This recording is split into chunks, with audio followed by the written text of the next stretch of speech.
মনে কিছুটা অসন্তুষ্টি থাকতেই পারে, যেহেতু দাবি অনুযায়ী, প্রত্যাশা অনুযায়ী কেন্দ্রীয় যে বেতনক্রম সেটা এই রাজ্যে দিতে পারেনি। এবং আমরা দেখেছিলাম যে তৎকালীন সরকারের প্রতিনিধি, বিশেষ করে রাজ্যের মাননীয় মুখ্যমন্ত্রী তৎকালীন সময়ে উনি পরিষ্কার বলেছিলেন যে আমাদের ইচ্ছে থাকলেও আর্থিক সংকুলন আমরা করতে পারিনি, ফলে কেন্দ্রীয় হারে এ রাজ্যের শিক্ষক কর্মচারীদের প্রত্যাশা অনুযায়ী আমরা সবটা দিতে পারিনি। এটা সরকারের তরফ থেকে বলা হয়েছিল। এবং তৎকালীন সময়ে আমরা শুনিনি যে সরকারের কোনো প্রতিনিধি দাবি করেছেন যে আমাদের রাজ্যের শিক্ষক কর্মচারীদেরকে আমরা কেন্দ্রীয় বেতনক্রম দিয়ে দিয়েছি, একথা কেউ বলেনি। এরপরে আমরা দেখলাম যে যখন নির্বাচন ঘনিয়ে এলো, আমাদের রাজ্যে প্রতিশ্রুতি দেওয়া হলো শিক্ষক কর্মচারীদেরকে যে যদি সরকার পরিবর্তন হয়, অর্থাৎ বিজেপি নেতৃত্বে যদি আমাদের রাজ্যে সরকার হয়, তাহলে এই রাজ্যের শিক্ষক কর্মচারীদের জন্য কেন্দ্রীয় সপ্তম বেতন কমিশন মিলবে এবং এই সিদ্ধান্তটা নেওয়া হবে ক্যাবিনেটের প্রথম সভাতে। যাই হোক, ক্যাবিনেটের প্রথম সভাতে না হলেও পরবর্তী সময় আমরা দেখেছিলাম যে একটা সিদ্ধান্ত হলো যে আসামের প্রাক্তন যিনি চিফ সেক্রেটারি ছিলেন পি ভার্মা সাহেব, ওনাকে চেয়ারম্যান করে একটা এক্সপার্ট কমিটি গঠন করা হলো। সেই এক্সপার্ট কমিটি অক্টোবর মাসের 5 তারিখ সরকারের কাছে তাদের যে রিপোর্ট, এক্সপার্ট কমিটির রিপোর্ট, সেই রিপোর্ট পেশ করলেন।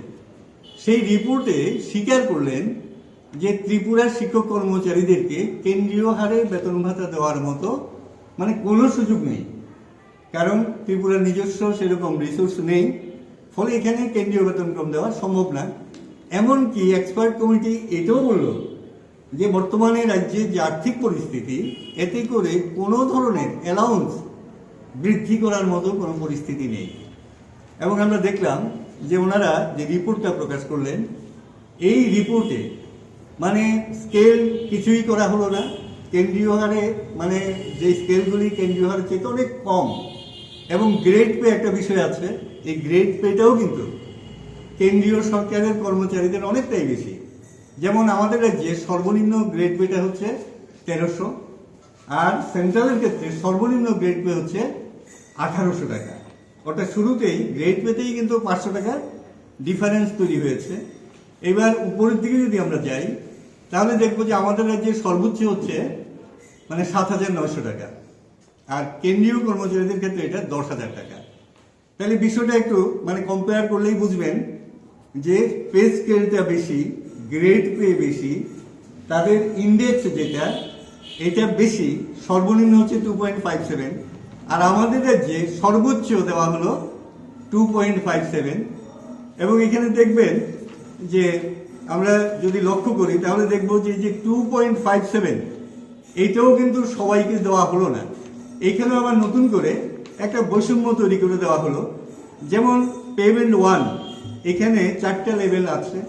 এই 4টা লেভেলের মধ্যে আমরা দেখি লেভেল 1-এ এখানে ঠিক আছে 2.57 বৃদ্ধি করা হয়েছে, তাহলে টোটাল বৃদ্ধি 0.32, আগে 2.25, এখন করা হলো 2.57, তাহলে বৃদ্ধিটা হলো 0.32। এবার লেভেল 2-তে যদি আমরা দেখি, তাহলে এখানে বৃদ্ধি করা হলো 2.51। এর হলো আগে ছিল 2.25, এখানে করা হলো 2.51, যেটা কেন্দ্রীয় সরকারের সপ্তম বেতন কমিশনে এরকম কোনো ইন্ডেক্সই নেই। সর্বনিম্নটাই হচ্ছে 2.57। লেভেল 3-তে এখানে করা হয়েছে 2.45, তাহলে দেখুন 2.25 থেকে 2.45, তাহলে বাড়লো কত? বাড়লো 0.20।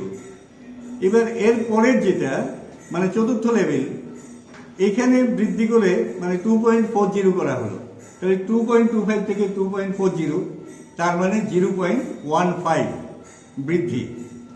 এরপরে পেমেন্ট 2, যেই স্কেলটা আমাদের গ্রুপ ডি বন্ধুরা তারা প্রমোশন পেয়ে এই স্কেলটা পান, এইখানে দেখা গেল বৃদ্ধি করা হলো মাত্র 2.34, তাহলে 2.25 থেকে 2.34, এটি বৃদ্ধি হলো শুধুমাত্র 0.09। তাহলে আমাদের রাজ্যে সর্বনিম্ন বৃদ্ধিটা মানে 0.09, আর সর্বোচ্চ বৃদ্ধি হলো 0.32। শিক্ষক কর্মচারীদের সর্ববৃহৎ সংগঠন all India state government employees federation, এই সংগঠন আগামীকালকে মানে 26শে ফেব্রুয়ারি সারা দেশব্যাপী প্রতিবাদ দিবস উদযাপনের একটা আহ্বান রেখেছে। সেই আহ্বানে সাড়া দিয়ে আমরাও আমাদের রাজ্যে বিভিন্ন জায়গাতে এবং কেন্দ্রীয়ভাবে আগরতলাতে আমরা একটা মিছিল ও পথসভা করব। মিছিলটা কালকে আমাদের সমন্বয় ভবনের সামনে থেকে ঠিক 6টায় শুরু হবে। শহর পরিক্রমা করে আমরা গুরুজি কনফারেন্স হলের সামনে সেখানে পথসভাতে মিলিত হব। তো এই যে আমাদের মানে কর্মসূচি, এই কর্মসূচির দাবি রয়েছে টোটাল 15টা। এই 15টা দাবির মধ্যে মানে কেন্দ্রীয় সরকারের নিকট আমাদের 10টা দাবি রয়েছে, আর রাজ্য সরকারের নিকট আমাদের 5টা দাবি রয়েছে। তো কেন্দ্রীয় সরকারের নিকট আমাদের যে দাবি, সেই দাবিগুলি হচ্ছে যে আমাদের দেশে বিভিন্ন রাজ্যে আমরা দেখছি প্রচুর অনিয়মিত কর্মচারী রয়েছেন, চুক্তিবদ্ধ কর্মচারী রয়েছেন, তারপরে দৈনিক হাজিরার ভিত্তিতে কর্মচারীরা কাজ করছেন।